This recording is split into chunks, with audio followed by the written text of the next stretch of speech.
questions about what is going on in East Palestine.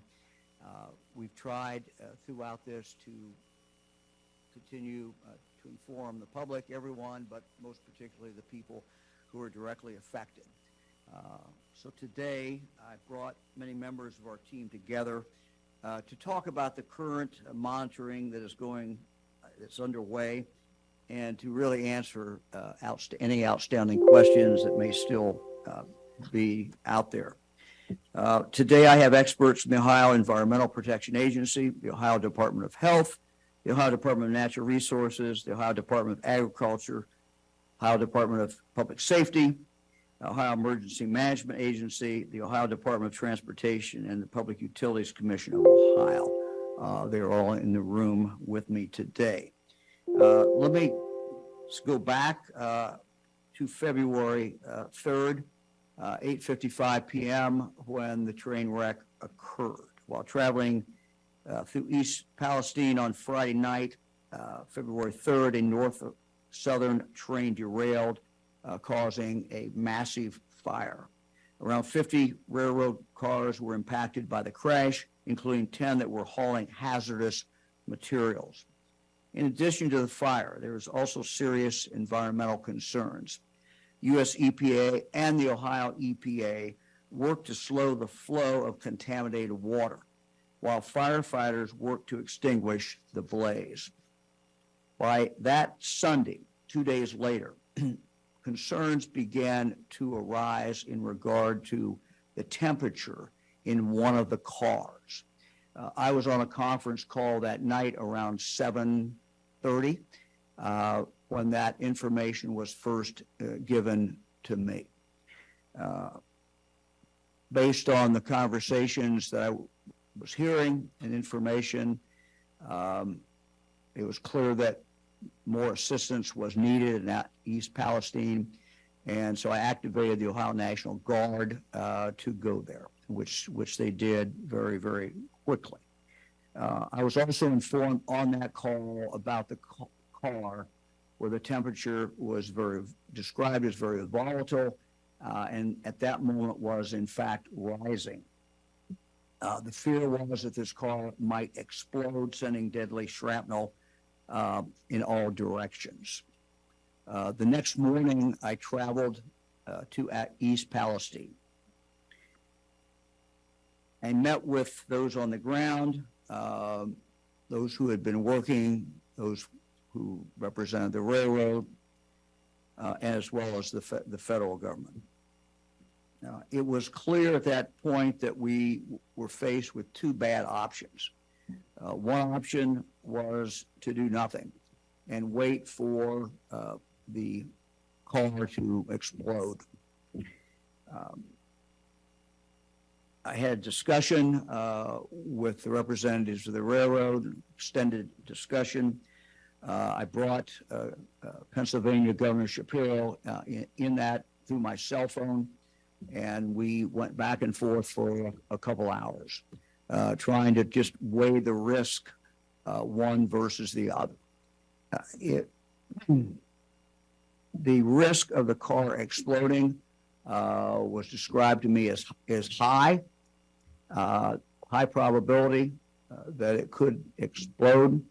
And when I pressed everyone to give me the information about, and also give Governor Shapiro the information, she was on the cell phone listening and asking questions, it came back that the concern was that this would be a catastrophic, what was described as a catastrophic explosion of the car, which would result in shrapnel going out up to close to a mile.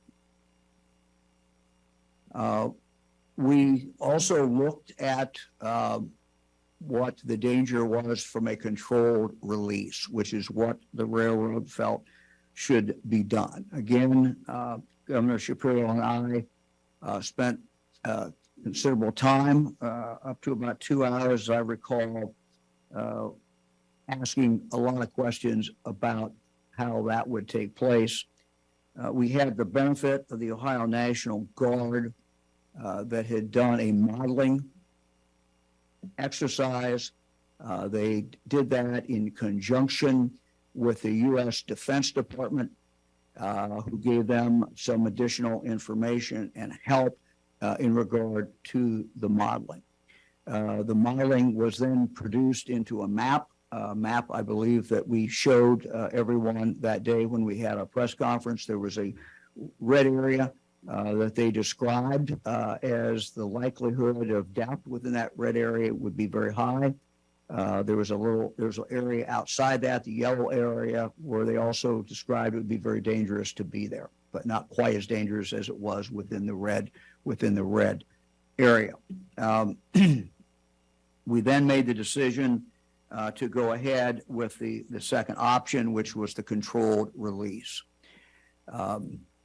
As that was being prepared to be done, we sent back law enforcement into those zones, the red zone and the yellow zone, for the third time to literally knock on doors.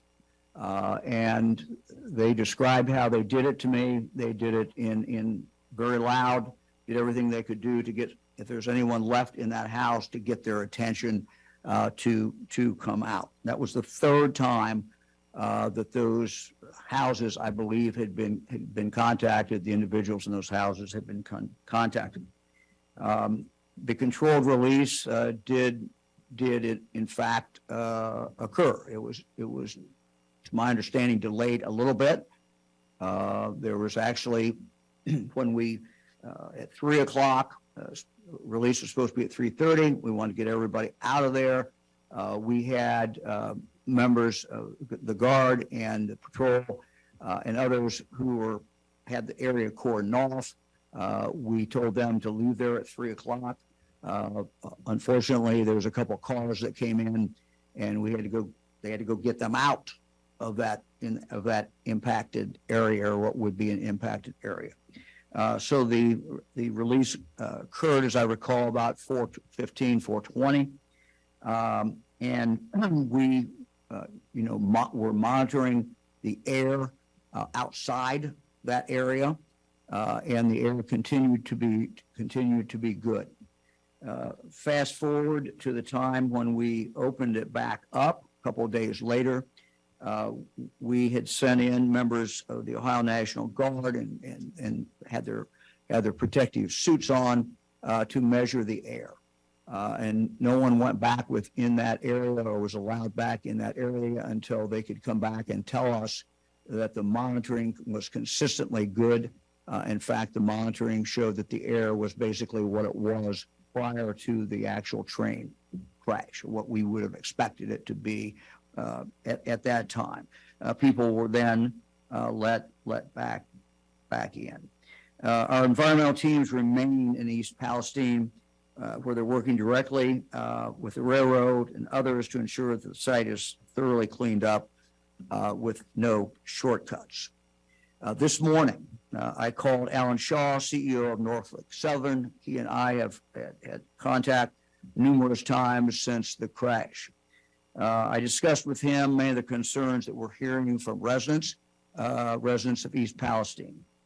I asked him directly if he would personally guarantee that the railroad would stay there until absolutely everything was cleaned up. He gave me his word and his commitment that the railroad would do that. They would not leave until that was done. I might also mention that I received a call from President Biden earlier last week. He told me that he wanted just to assure me that anything I needed from the federal government, they would supply, and told me to call him personally if there was anything that we needed at any point. I told the president that I appreciated the work that we'd received so far from the U.S. EPA. I also told him that I appreciated the help that the Defense Department gave the Ohio National Guard in regard to the modeling. That it was very, very helpful, and I expressed my gratitude for that.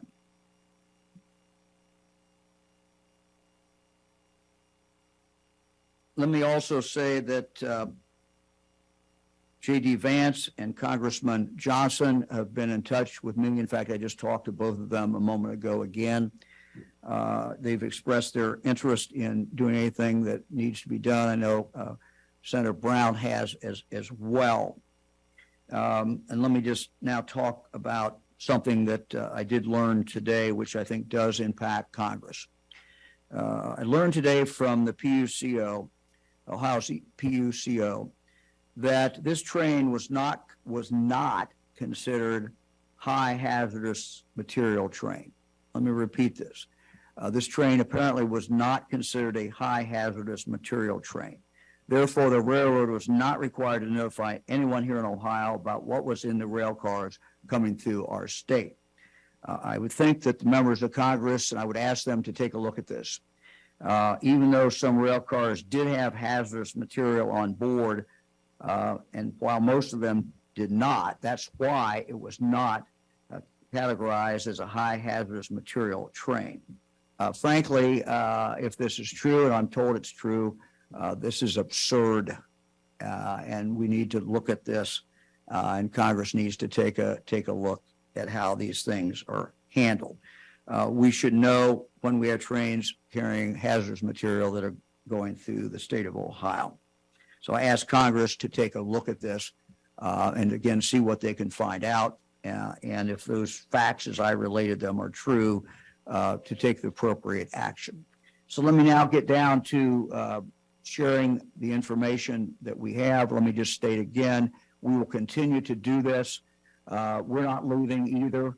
We're not leaving at East Palestine until everything is done.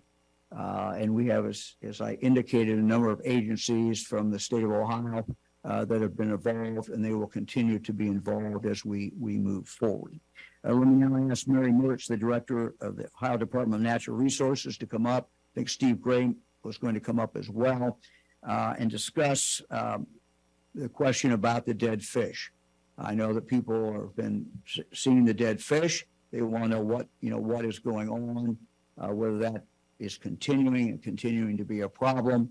And I've asked the director of the Ohio Department of Natural Resources to talk about that and talk about some of the streams that are in fact impacted. From there, we will go, and I will introduce her in a moment, but a representative from the Ohio Environmental Protection Agency who will also talk about the water quality, and we'll move from there to the water and to the air.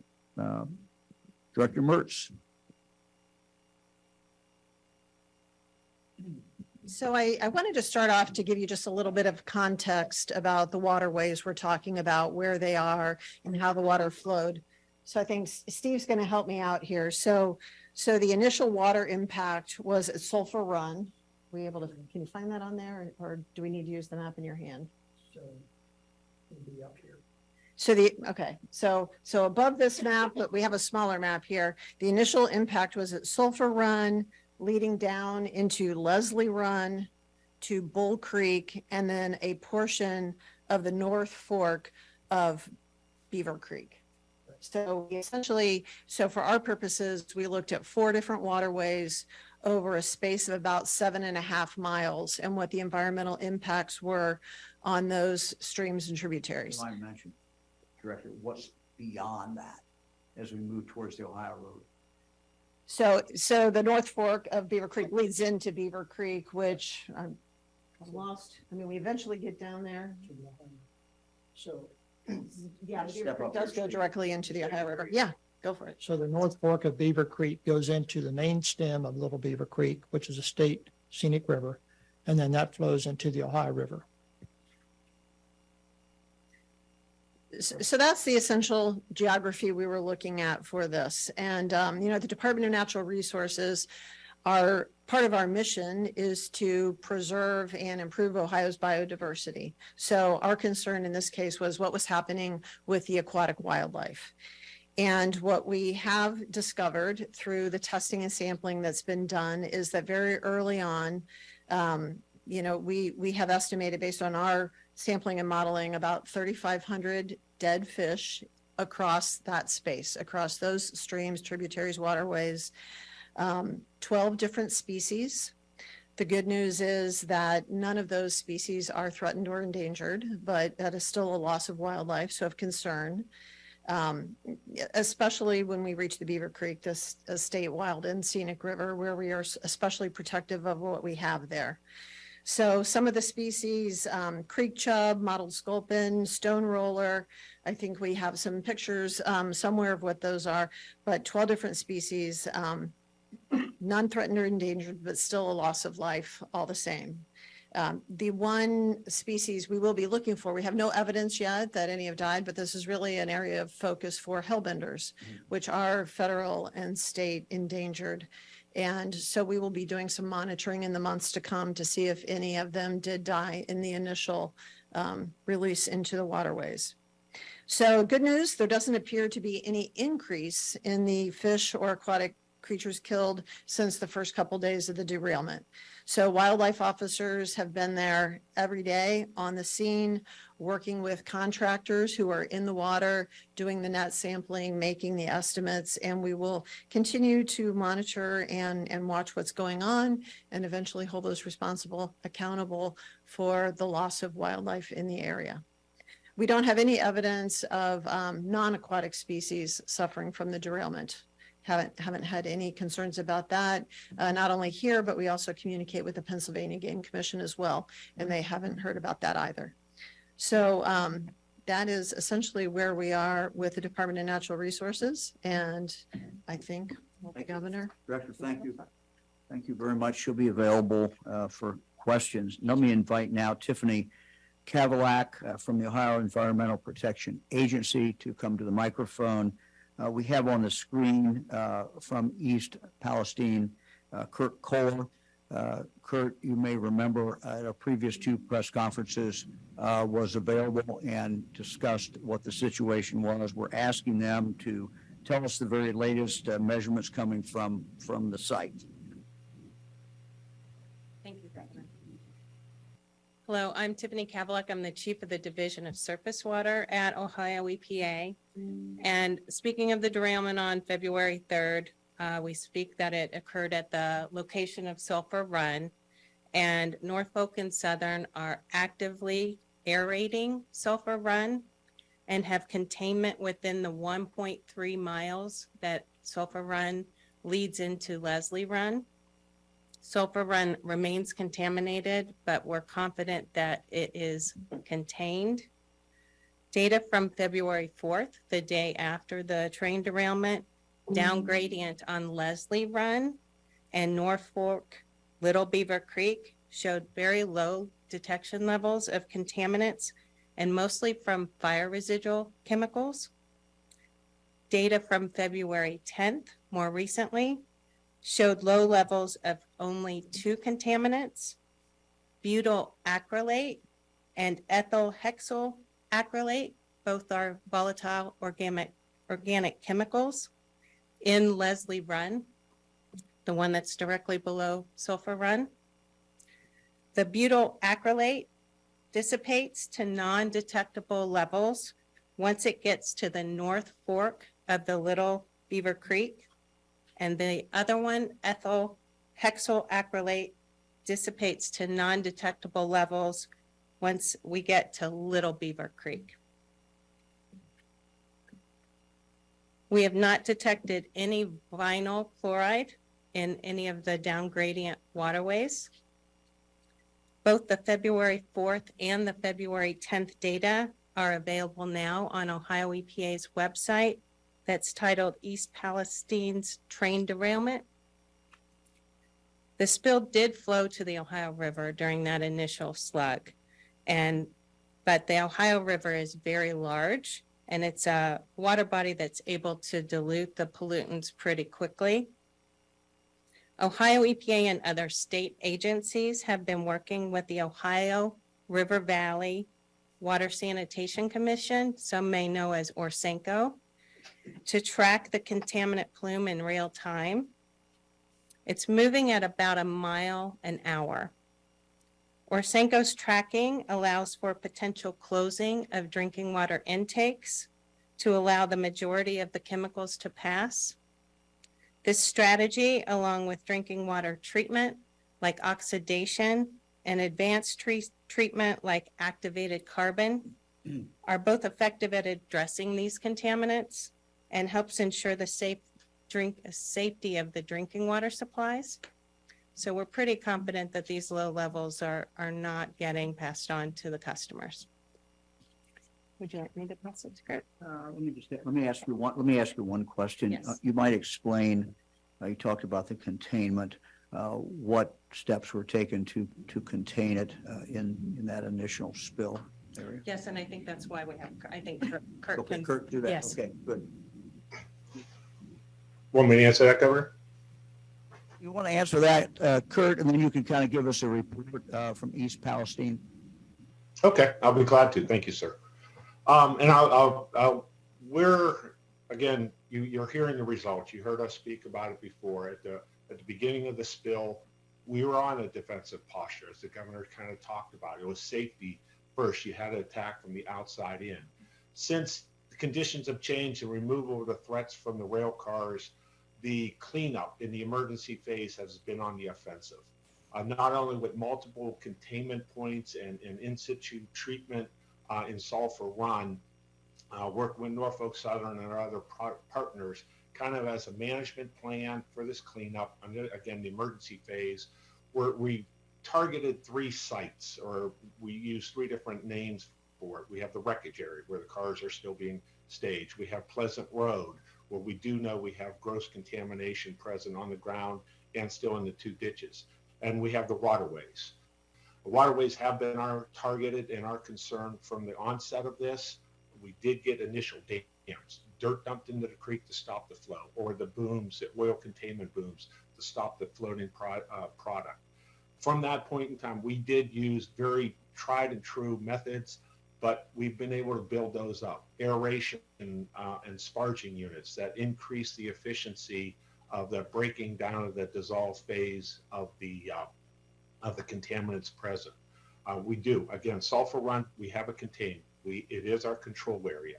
We're confident that the materials getting out of there and extending down into Leslie Run are good.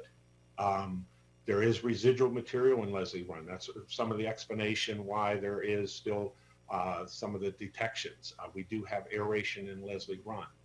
Back into the site, like at Pleasant Road, where the butyl car did release material along with the vinyl chloride burn areas, there has been active excavation of those grossly contaminated soils.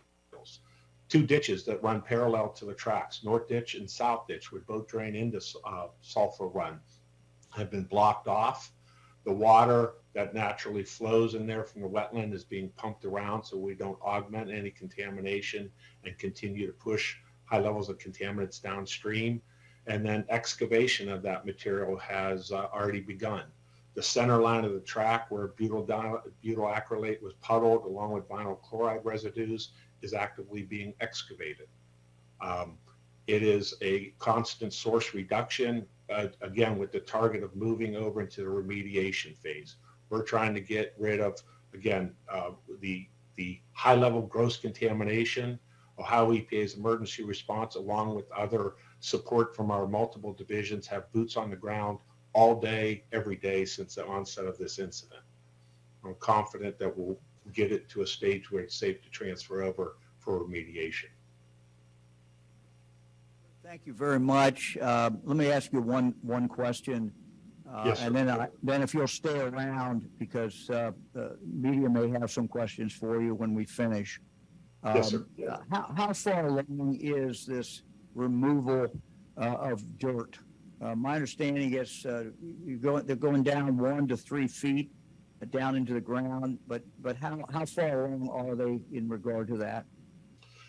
Current volumes, we have about almost 1 million gallons of water collected and stored in various storage containers on site from the liquid waste standpoint. And then as from the solids, if I remember, there's almost 500 cubic yards of vinyl chloride impacted material. That center line of track is again, emergency response. We do the, there was awareness that there was material on the surface and extending down. The goal of this was to get rid of that highly contaminated, potentially mobile material before we had rain events or something like that that could drive it further down.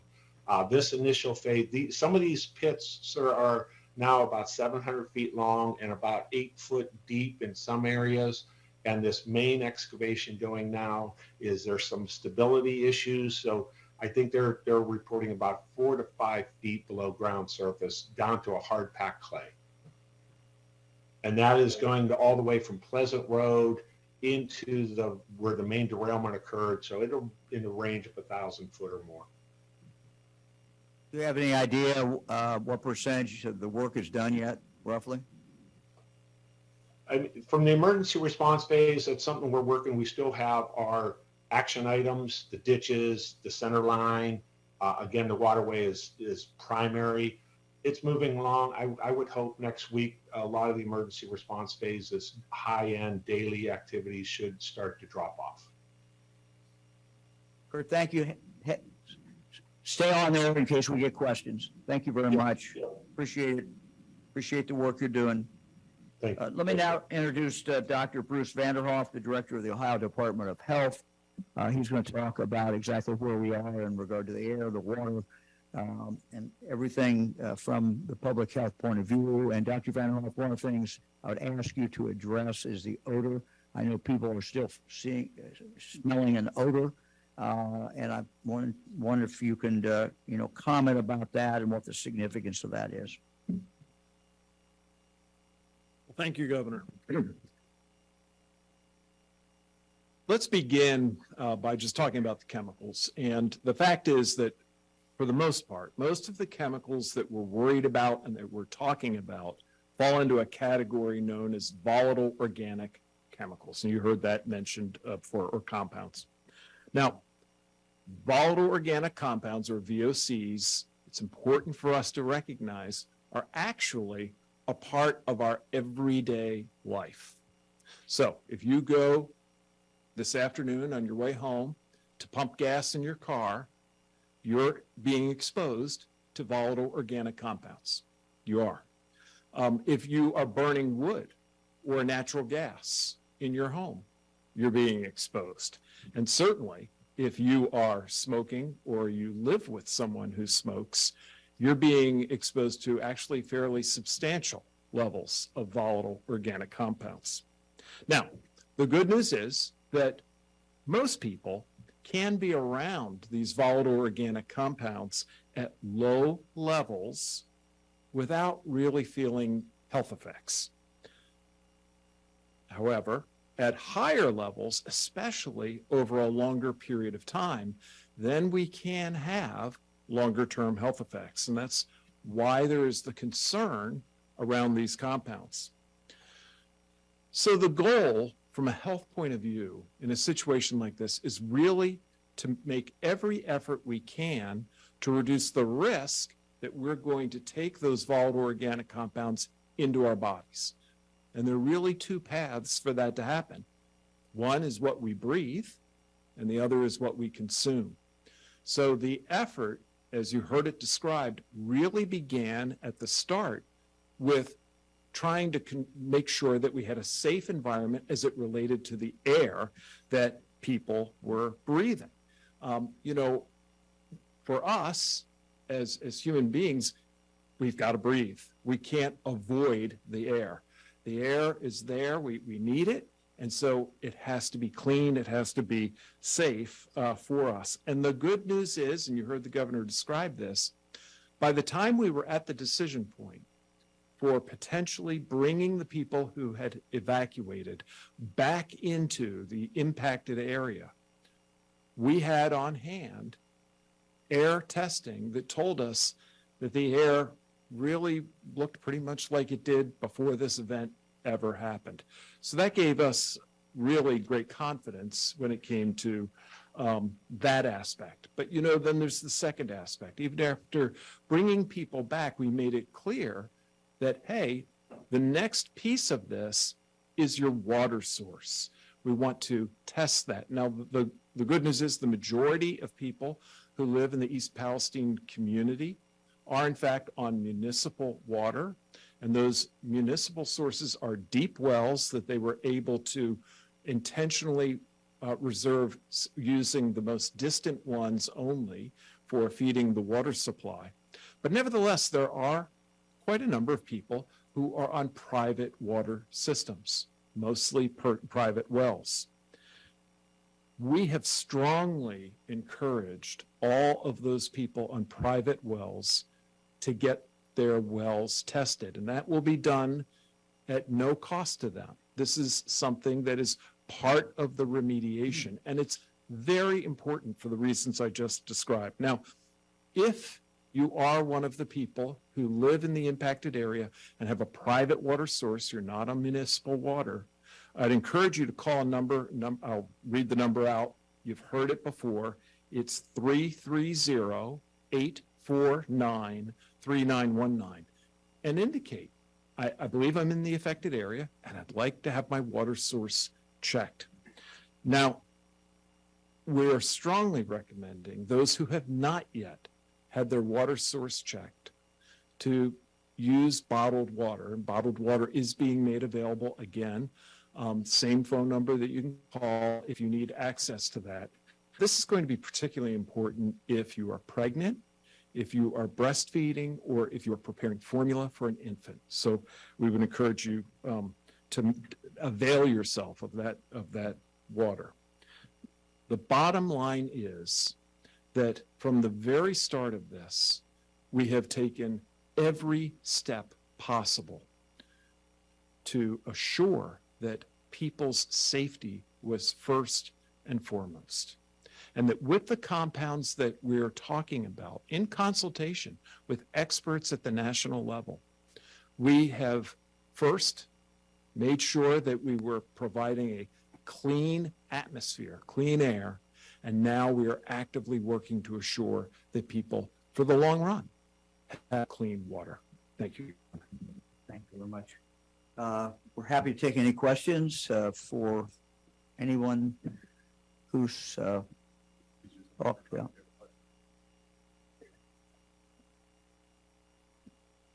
Hi, Joe Ingles with Ohio Public Radio and Television. My question is, you said that the water is safe, at least the community water that's been tested, but should people maybe think of using water filters like Brita filters, that kind of thing? Is that a good thing to do right now while things are unknown?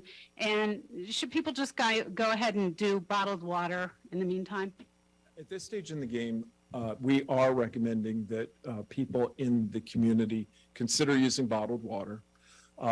We are awaiting results of testing of the municipal water sources that are going to be fairly detailed and will allow us to have a very complete look at the potential compounds that could be involved. And we expect that very soon.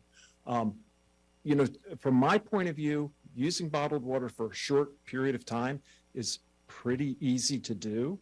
And once we have data and information, especially if you have a private water source, look, there are things that we will be able to do. It may be drilling a new well, a deep well instead of a shallow well. It may be using some of the remediation tools that were described for municipal sources that include forms of aeration and charcoal filtering, et cetera. So for right now, I think bottled water is the right answer.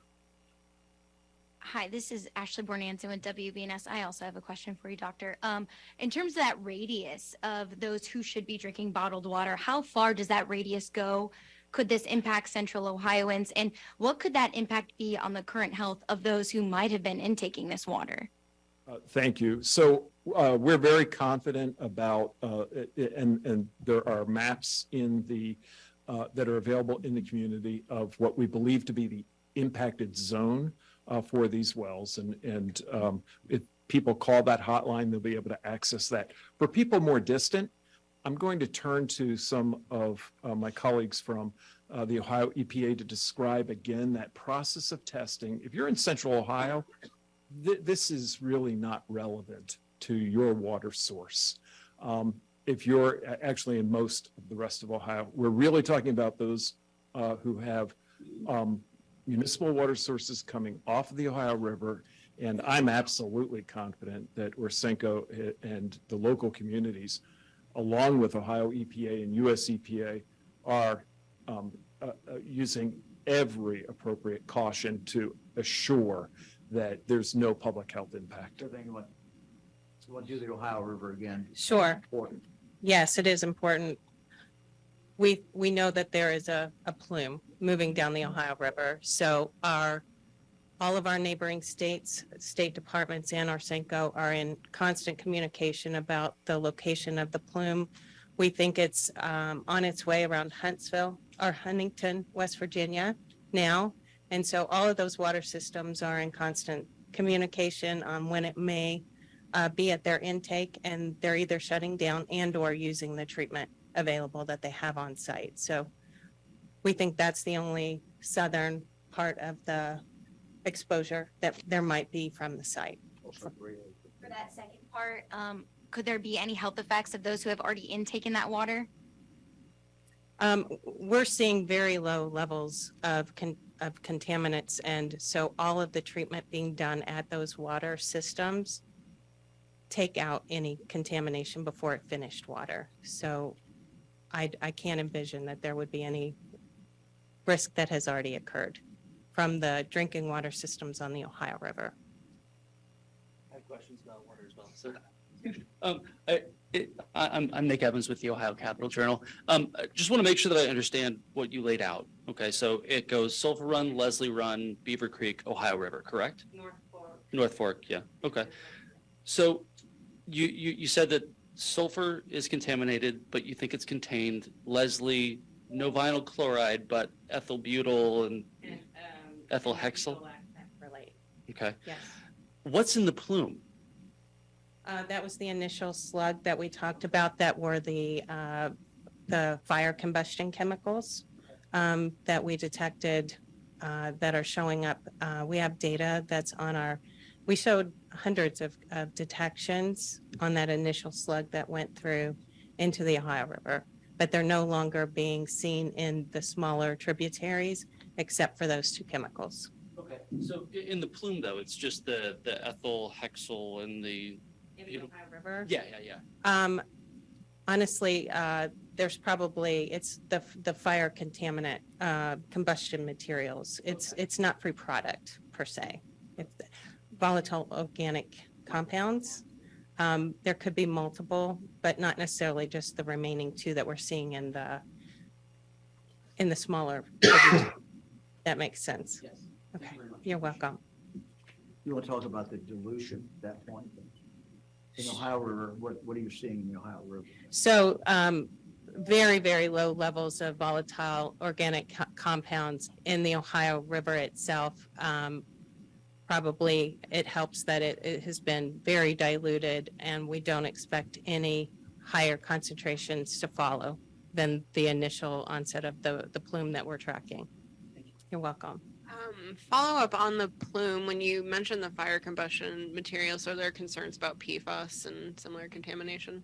So we have not yet tested for the PFAS compounds. We are working with the local EMA to start testing the PFAS compounds, I think in the drinking water specifically. Hi, Jeremy Pelzer with Cleveland.com. There have been anecdotal reports in the media of people around East Palestine suffering headaches, other health problems like sore throat, etc. And then in addition, other anecdotal reports about animals dying like chickens and cats. Have you been able to substantiate any of these? And what do you think, if these are true, are causing these? Yeah, so it's a very good question. Anecdotes are challenging because they are anecdotes. Couple of things. First of all, for many of the compounds that go on the list of volatile organic compounds, we can smell them at levels that are well below the levels that are considered unsafe. So it is possible that at a very, very low level, you can still smell a volatile organic compound. So I don't discount that. In terms of some of the symptoms of headache, et cetera. Unfortunately, volatile organic compounds share with a host of other things the ability to cause very common symptoms at the lower levels. So headache, eye irritation, nose irritation, et cetera. I think that we have to look at the measured facts. And the measured facts include the fact that the air sampling in that area really is not pointing toward an air source for this. And secondly, in terms of water, we're encouraging people to use bottled water, particularly if they're on a private water source. Now, could somebody have a private water source that could be contaminated and we haven't tested it yet? Well, it's a voluntary program and that is possible. I would encourage them to make a switch immediately. Remember with these compounds, it's not, in most circumstances, just about a single small exposure. It's an equation of concentration over duration. The higher the concentration, the longer the duration, the greater the risk. Everything that we've gathered thus far is really pointing toward very low measurements, if at all. And what I would encourage people who are having those symptoms to do is, number one, contact your medical provider. And number two, call the local hotline to let them know that you're experiencing this so a team can get out and check their environment.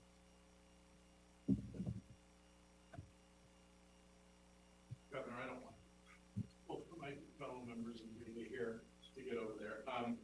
Senator Vance was on Fox News critical of the Biden administration, and even some Democrats have been critical of the Biden administration response. Are you satisfied with the Biden administration response, and is there anything you'd like to see more out of the administration as far as help with this? Look, our Ohio EPA works with the US EPA. These are the principal people involved. The federal government is conducting an investigation to determine why this wreck occurred, this crash occurred. We await that. And certainly we'll be interested in seeing what is going on. Look, the president called me and said, anything you need. I have not called him back after that conversation. I will not hesitate to do that if we're seeing a problem or anything, but I'm not seeing it. Patrick Rosagis with the AP. It's probably a question for ODNR. I know you had mentioned that there weren't any maybe like reports of animals dying because of the controlled release. But again, we have been hearing anecdotes from people in the area about pets or other agricultural animals. What can they do if they believe that their animal died because of this? And like, what is ODNR doing to measure that? Yeah, I think that's probably. Director of Agriculture, Brian Baldridge. Thank you, Governor DeWine, and thank you for that question as far as the livestock community. From the agricultural, from Department of Ag standpoint, we've been in contact with folks in the community as far as the veterinarians. Our state vet, Dr. Summers, has been in contact with folks in that community. And that's what we're telling folks. If you see symptoms of your livestock, reach out to your local vet. But we are in constant contact with them and also our stakeholders, Farm Bureau, OSU Extension, all the folks in that community. And to this date, there's nothing that we've seen in the livestock community that causes any concerns to this date. Thank you. Karen Kassler, State House News Bureau, Ohio Public Radio and Television. Governor, this is for you. You've said that you fully expect Norfolk Southern to pay all the costs. You said you've gotten a commitment from them that they are going to stay on site till everything's cleaned up. Are you confident that they are going to pay all those costs? And there are reports of people having trouble even cashing these inconvenience checks. What do you tell those folks? Well, look, Norfolk Southern is responsible for this problem. We fully expect them to live up to what the CEO committed to me, and that is that they will pay for everything. If they don't, we've got an attorney general here and that will file a lawsuit. So, look, they're responsible for this. They did it. This is the impact on this community is huge. Not just the physical problem might be caused, but the inconvenience, the terror, many things. So yes, we've already seen lawsuits filed. I'm sure there'll be more lawsuits filed. But my objective is to do everything we can to get this cleaned up as quickly as we can. And I think by continuing to talk and reveal what we're doing, what the testing is showing, I hope that people will continue to have confidence in what's going on. But I understand people's skepticism, and I understand their anger. And if I lived in the community, I would be angry too. The railroad caused this problem. They're going to be held accountable. Hi, Anna Hoffman, WCMH TV. I know there's going to be a full investigation into how or why this happened, but are there any early indications pointing to deliberate actions to make this train derailment? I have no indication of that. About these $1,000 convenience checks, as far as you know, is receiving one of those checks absolve the railroad responsibility? What strings are attached to these checks people would receive those? You know anything about that? Well, I don't want to, but I don't think that resolves them of any, or absolves them, excuse me, of any responsibility. They're still responsible for any damage that they've caused. For online questions. All right, we'll go to the online questions. Hi. Hi, yeah, this is Matthew Cunningham Cook with The Lever. Just wondering who besides Norfolk Southern was consulted on in this decision to do controlled release? Was there independent information collected by either the state of Ohio or the Commonwealth of Pennsylvania that allowed you to make a decision about the controlled release independent of what was being provided to you by Norfolk Southern? As I indicated, we consulted. The Ohio National Guard was consulting directly with the Defense Department. The modeling was very important. We wanted to know exactly what the ramifications of the modeling would be, or of the explosion would be. So yes, we reached out to every expert that we could find. Next question comes from Craig Cheatham, WCPO.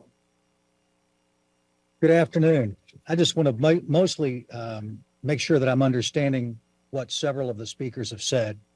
One mentioned that the contamination, the so-called plume, is moving at about a mile an hour. I want to make sure that that is correct, and that right now it's believed to be in Huntington. And so what I'm asking is, how big of a threat is that plume perceived to be for the communities that are downstream? And how long do you believe it will be until that plume and what's in it reaches Cincinnati, which is the largest city downstream for quite some time? Thank you. Hi, thank you for your question. It is on its way to Huntington. I don't have the exact mile markers of where it is right now. Orsenko would be able to tell you exactly where that location is at this time. The farther it travels down the Ohio River, the more it is dissipating, the less concentrated the contaminant plume is. So the farther it heads down the Ohio, the much less risk that it is. And we haven't seen a risk even at the most closest points to East Palestine. So we would not envision anything from this point forward impacting any of the further drinking water supplies. And I will say that the Cincinnati water plant themselves have been extraordinarily helpful in tracking the butyl acrylate chemical itself. It was a brand new chemical that we did not have a methodology for, and Cincinnati is performing that analysis for all of the drinking water systems north of the Ohio River. Next question comes from Megan Lowe with Verify. Hi, I also have a question for you, Tiffany. One of our readers asked if if the EPA is testing any soil samples following the derailment. Can you speak to that and what the EPA has found so far, if so? I would like to turn that question over to Kurt Kohler, who's on site. Yes, that is ongoing. It's twofold. Part of, again, that remediation phase, what's called a geoprobe, which is able to push rods down into the ground, pull soil up from at depth, is ongoing. That is going down both sides, the center line of the track, both sides, all the way through Pleasant Road and beyond the derailment areas east. Separate soil samples have been collected within other areas of the vinyl chloride as part of the characterization and preparation for waste disposal. And again, Norfolk Southern is also taking advantage of the excavation and planning for, again, what would be foreseeable remediation efforts and ongoing collection. So yes, sampling is being done. I know our Division of Surface Water is already preparing work plans are in place for both potential sediment sampling and long-term surface water sampling along the various waterways. So that is in development, yes. Kind of a layman's question, but I assume that that they will not leave and will not stop removing dirt until they can go in and get samples of what's remaining, and there's no evidence that it's there. Is that right? I mean, they're going to go back in and make sure that when they think they're done, they'll be back in and sample and make sure that there's nothing showing up. Yes, sir. That's again, two-phase approach. Attack the grossly impacted in the emergency response phase. Get data while you can to build out the long-term remediation plan for both soil, water, other impacted media. Thank you. Our next question is from Mike Fairchild, NBC 24 Toledo. Thank you, Governor, for taking time out today. You earlier in this press conference referred to it was absurd that this train was not considered high hazardous. And it seems that in 2020, the Department of Transportation allowed rules to be laxed, I guess, to allow 100 or more tank cars filled with gallons of liquid petroleum gas, which could be also even more dangerous. What would you say to, you said that Congress needs to change this. Is there something that you can do as a governor to change the way these bomb trains are transported through the state? Thank you. Yeah, my understanding when we're dealing with a railroad, governor's power is very limited. This is generally a federal government thing that they basically preempt us on the control of the railroads.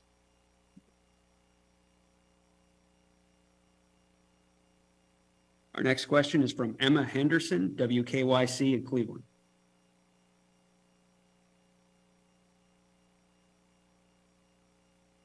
Emma, are you there? All right, we'll move on to Courtney DeGeorge with Fox News. Hi, this is for everybody at the press conference, but there's been a lot of people who live in the area who have expressed concern about going back into their homes despite being told that the air is safe and the water is safe. Can you just speak a little bit to the validity of some of their concerns that people are getting headaches and what that might mean in terms of long-term effects that this will have on their bodies? Should they be concerned about potential cancer clusters that might arise as a result years down the line? And also, Governor, if you were to live in the area, would you feel comfortable moving back into your home?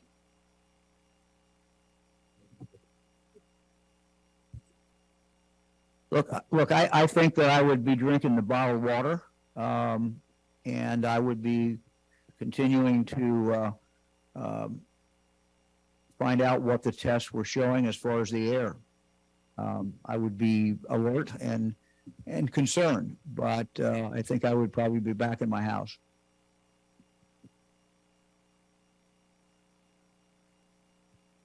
I think that was a very good answer. Truly, I think the governor really summarized the important points. Look, we've got very good data as it relates to the air quality. And I think people can feel very confident in that fact, coupled with the fact that there continues to be air monitoring. So that's very good. We have no indication that the municipal water supply is not safe. However, we do have testing that is pending, and I think it's a relatively easy thing to do to use bottled water for a short window of time. I think people should be confident that multiple agencies, both at the state and the national level, are very serious about this, are watching very closely, and are not allowing any wiggle room when it comes to safety. Our next question comes from Jordan Miller, WHBC Radio. Hi, thanks for taking my question today. My question is, will Norfolk Southern, are they going to pay for any autopsies for these animals that are being found dead? There's chickens that people are worried about. I know there's a report of a dog in the East Palestine area that has been circulating on social media. Is that something that people can confidently go to their vet for and turn over a bill, whether the vet determines that the animal, the livestock passed away because of the chemical releases, whether they determine that or not, can they rely on Norfolk Southern to handle that bill? Director of Agriculture to answer that and to outline what the procedure is. There is a procedure built into our custom and into our law. Thank you, Governor. As far as the question, as far as the Ohio Department of Agriculture, we have a diagnostic lab, and it is run by our state vet, Dr. Summers. And as far as the policy and what we're telling the folks, as far as the vets in the communities, I'm going to turn it over to Dr. Summers, who's a specialist in that area. Welcome. Thank you. Dr. Dennis Summers, State Veterinarian for Ohio. Yes, just in short, to answer your question, animals that die for any reason, livestock, pets, first call should be to your private veterinarian to seek guidance and consultation for that. Our animal disease diagnostic lab is here to serve the livestock industries and companion owners to do necropsies and diagnostic testing for any cause of death. So we need to make sure that we're following the appropriate routing, that those samples that are being submitted or those animals that may be found dead for any reason do come in through a veterinarian to our animal disease diagnostic lab, and we would run them like we would any other normal sample. Thank you. Thank you. Thank you very much. Our next question is from Dan DeRoos, WOIO in Cleveland. Good afternoon, Governor. Thanks for taking the time for an update. The one thing that hasn't been discussed today is the giant column of doomsday-looking smoke that went up after the quote-unquote controlled release and burn. Are we just supposed to believe that that just disappeared, that went up into the atmosphere and just went away? That had to have come down somewhere. There has to be a blanket of whether it's soot or chemical, whether it was the wind sort of shifted that evening, so it kind of went instead of just to the south east, it kind of started to go straight east and then a little to the north. I mean, this has got to be on the ground somewhere. And if we're talking livestock, if we're talking pets, if we're talking kids out playing, there's no concern more than a mile out, 10 miles out, 20 miles out, 30 miles out. What happened to that smoke, and who can give those answers? Let me see who can, if we've got someone who can answer that. I don't think there's anyone here who's volunteering, so. And look, what we're trying to do is be very, very careful, follow what the science is. I don't know what the science is in regard to that. But we'll try to get you an answer. If we can't get it today, we'll try to get you an answer later. So I will say the only thing I can say for sure is that we were monitoring the air. This was a relatively small area that we had cordoned off and told people that they need to leave.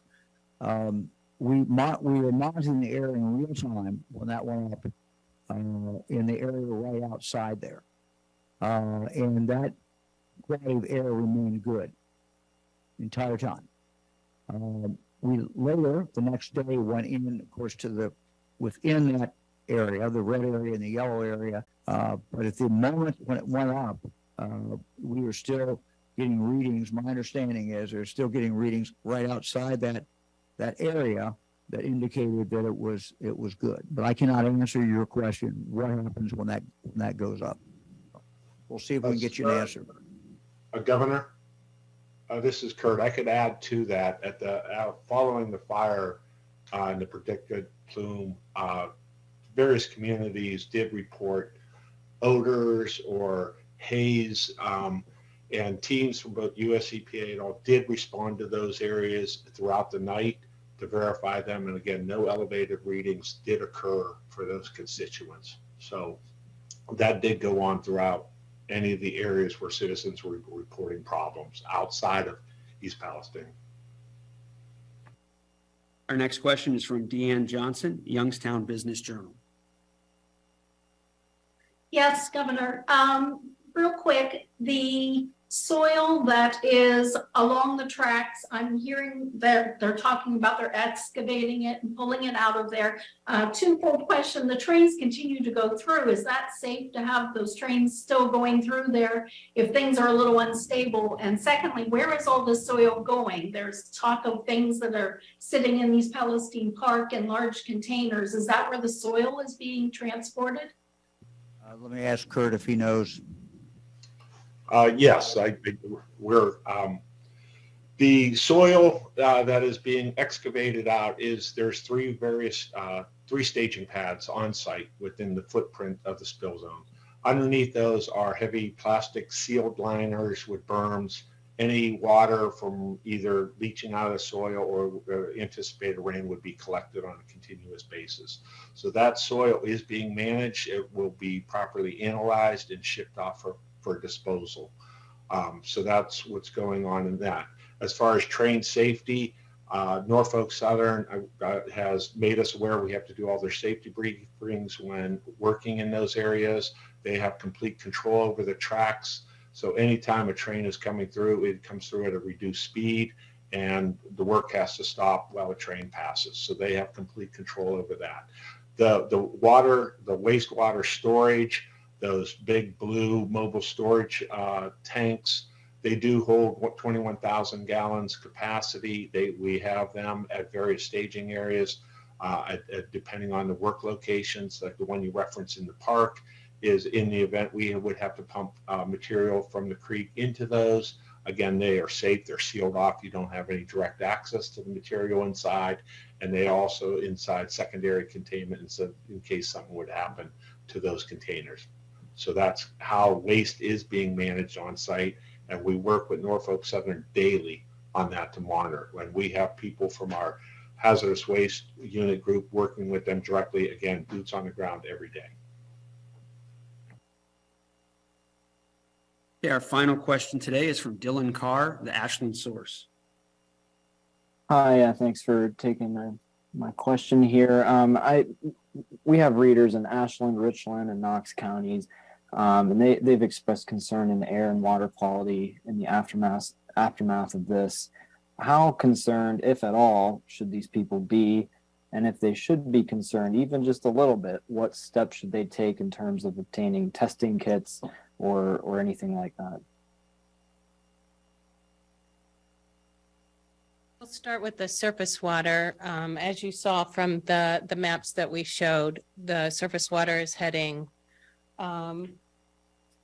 southeast to the Ohio River. So the locations that you mentioned should not receive any contaminated surface water in their area, but I'll let Dr. Vanderhoff talk about the air.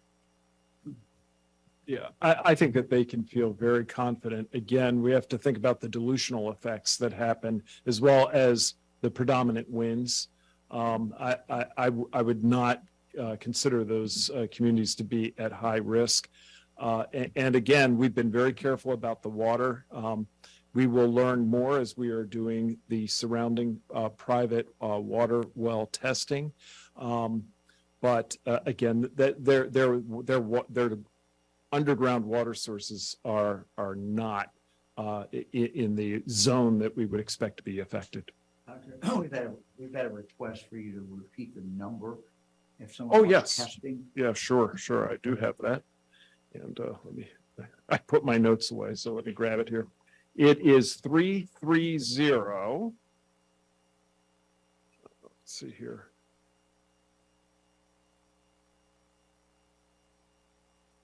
Oh, here it is. Sorry. 330 849 3919. I'll do that one more time. 330 849 3919. Anybody else? Find positive tests in private wells, will that be public? Yes. Yes. Yeah. Anybody else? How soon is the estimating people will have to get that bottled water? So a part of the challenge is people signing up. This is a voluntary activity. So if you've got a private water system and have not called the number to get on the list to get tested, please do. The turnaround time does not appear to be long, but it is a matter of days. So we'd like people to sign up for that testing in that area as soon as possible. This is related, but related, I guess. There were reports that you were not necessarily looking at any sort of action regarding the adjutant general and the reporter who was arrested. Is there going to be anything after this? As you know, this matter is turned over by the local county prosecutor to the attorney general. I remain, have the same opinion I had the first day, and that is that I would hope that charges would be dropped. I think that would be the best thing. Whatever happened after the general walked away, the reality is that the reporter should not have been stopped, period. So it shouldn't even started that way. And I understand, people may have different feelings about what happened afterwards, but the initial stop, the initial confrontation, or the initial contact never should have occurred. So taking that into consideration, it seems to me that everyone would be better off if we just, if the attorney general could see fit not to proceed with any kind of prosecution. Yes. Yes. Look, I think the general, regrets that. I explained to him, how press conferences work, and that frankly, that sometimes during a live press conference, someone will be reporting directly. Someone could be right now standing back there and reporting if they wanted to, and that's they have the right to deliver the news however they want to deliver the news. So yes, we've had a conversation, and he regrets the whole situation. So we will continue to keep you apprised. We don't plan at least on doing a press conference every day.